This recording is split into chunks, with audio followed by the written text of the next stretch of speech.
Good morning, YouTube. This is your guy again, coming back at you. I had a couple things I wanted to talk about.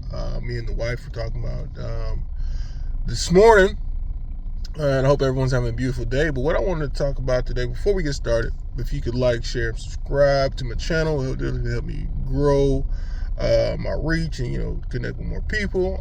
If you do like what I'm talking about, please hit the comment button.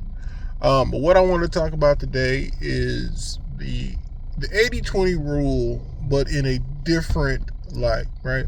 So 80-20 rule is, I believe, that 80% of the women chase after 20% of the men. And I think women sometimes don't realize that the 20% of their men that they're dating are that 20%. They just feel like, well, these are the type of guys I'm into, so there's an abundance of these gentlemen. And what me and my wife were talking about was that sometimes those women in the 80%, no matter where they may fall in the 80%, whether they fall at the top or the bottom, or believe that they deserve that 20% of men, right? So you have all these women chasing after these certain select group of men, and out of those particular men, they're choosing the qualities that really aren't the best qualities as far as having a man in your life. What I mean by that is they put higher importance on certain quality because that is what gets them going. That's what they're attracted to, as far as whether it be looks, whether it be money, whether it be style, or my generation they would call it swag. I think in the younger generation they call it riz. So these are qualities that, these women are attracted to, but these are not the qualities that would sustain a long-term relationship, right? So what do I mean by that, right? If I have riz or swag, or, and for lack of a better term for everybody that might not understand what I'm talking about, confidence. If I have that confidence with women, that's more likely because I'm not really concerned about whether you say yes or no to me, because I have plenty of women. And to further jump into the A1 of that situation is I have confidence when talking to you because I'm a ladies' man, right? It's nothing new for me to go after women because that's what I do. I've done it enough that it's easier for me to talk to women than the majority of guys. So what does that translate to? So you got these other 80% of men who don't have that confidence because they don't get approached by women. I think women don't realize that majority of that 80% of men are, single. They're probably loyal, but they're squares, right? They don't have the swag. They don't have the confidence. And they don't, because they don't have those interactions with women. To the majority of women, those men are invisible, right? They exist in life. They get up, go to work, go home, and they may talk to, general have conversations with women that are interested in them every once in a blue moon, maybe, right? But most women assume that 20% of men are how all men are. Like, will you ever get on any social media? You don't even have to be on social media, but you can always hear women talk, oh, men ain't this, men ain't that. They always running after women, blah, blah, blah. They're no good. It's because you're judging the 100% of men off of a small sample size of men that you've chosen, right? You chose men that, had women that were willing to take advantage of you, and now you're blaming 100% of men. Well, you don't know 100% of men. And the same thing goes for men that blame women that are, gold diggers or anything like that. I think the main difference why men say that, because it's more widely projected for women to seek after those attributes that men majority of the time can't change, right? The only thing a man can really change about himself is his money and his fitness level, obviously. But as far as his looks will be the same, versus where women have the opportunity to, change their hairstyle, put on makeup, have makeovers and completely change what men are attracted to, versus men only have one way to go about it, and that's working hard and discipline.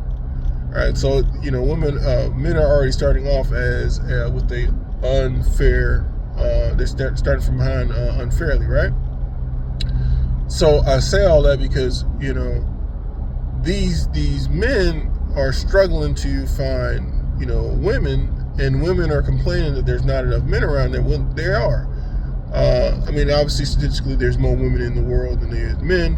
However, the way women make it seem is like there's a desert of men out there. When honestly, some of the qualities that you're looking for, you don't qualify for, right? And if you're competing for limited resources, right? So if you have 8 women, if you have 10 people in a room, 8 of them are women, 2 of them are men. Like so, just represent that 80-20, right?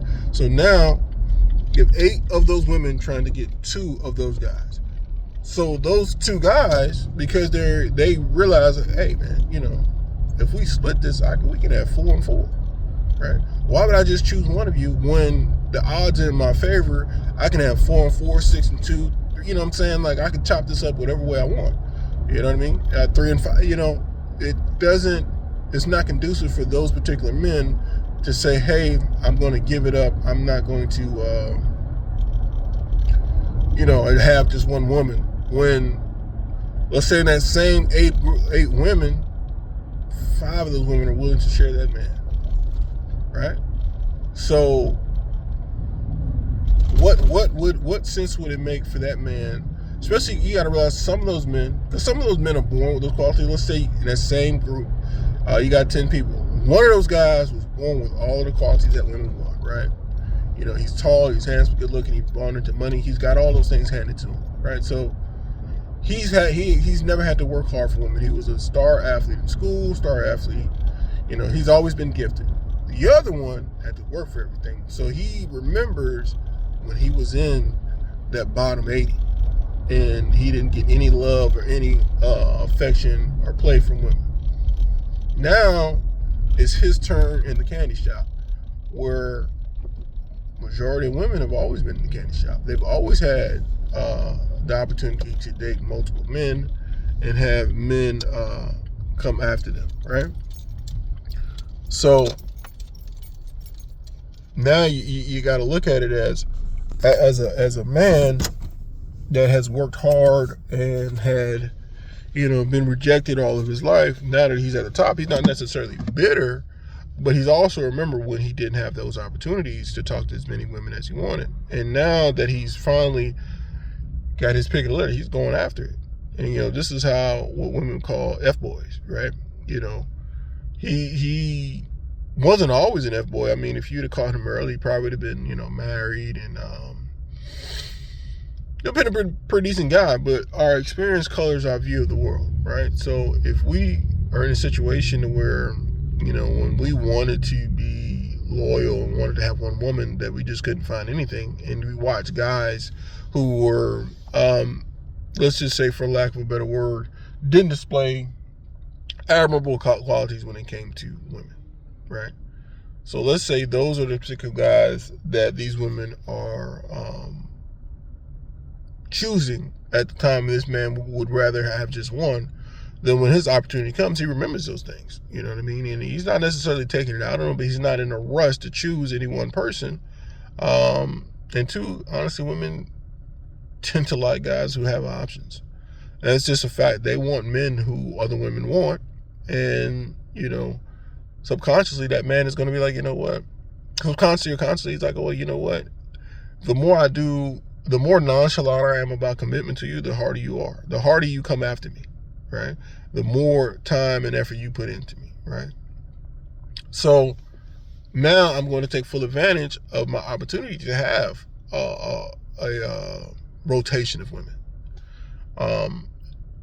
Some guys never give that up, unfortunately. Some guys never want to stop having a rotation of women because, honestly, I believe that it's ingrained in us to like variety.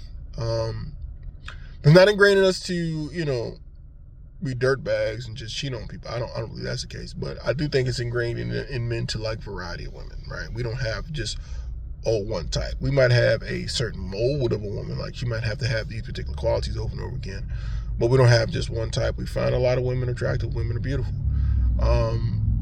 So we can be attracted to a variety of women, and that really never leaves us. But as far as wanting to give our resources into just one woman, I think that's always in us. We always want to be able to provide and protect just one. And that's the case for me. Like I can look all day, but as far as how I dedicate my time and energy, I only want to do that with one woman. So that's a long way to say I think that, why those 80% of women are struggling is because they're chasing after 20% of the men. This is something that, is mind-boggling to me. I heard another stat, I don't know how true it is, but it applies to the black community, that 20% of men have 80% of the babies. I don't know if that 80-20 rule just sounds better, but a lot of us know people that have multiple children by multiple baby mamas, and they continue to find more baby mamas to continue to procreate with. Which to me as a guy, like, in the reverse, I don't understand how, if it was me, like, I would meet a girl, she had multiple baby daddies, that I would be like, yeah, this is the one I want to have my first kid with. I don't get it. But I find apparently women find that, attractive, I guess, I don't know. It's just something, food for thought, some things I'm thinking about. But I think that's one of the reasons why a lot of women was like, well, where do you find these good guys? There's no good guys. I'm like, hey, those good guys are invisible to you. Until you start looking at all men and start to find qualities other than superficial things attractive, you're going to continue to have the results that you have, right? Until you start to say, well, I'm looking for a man who, take care of his, his mom. I'm looking for a guy who's a community leader. I'm looking for a guy who, what's attracted to me is a man who works hard. Looking for a man who is kind. Until you start finding those particular qualities attractive. I ain't even gonna say you gotta go find you a lame or a weakling. But if you don't start finding attractive, like, I'm looking for a strong man that can protect me. Until you start finding those particular qualities attractive, you can continue to have the results as you have. But, what's your thoughts, guys? I mean, these are some of my thoughts. It's something I was thinking as I was, out and about today. I'm hoping everybody's enjoying their day. If you have any different, a difference of opinions on the matter, please like my video, or just like the video. And comment and tell me why you think things are different. I'll be interested to hear you guys' comments on the matter. Anyway, thanks so much for getting this far in the video. I appreciate you. Hopefully we can see you again in the next video.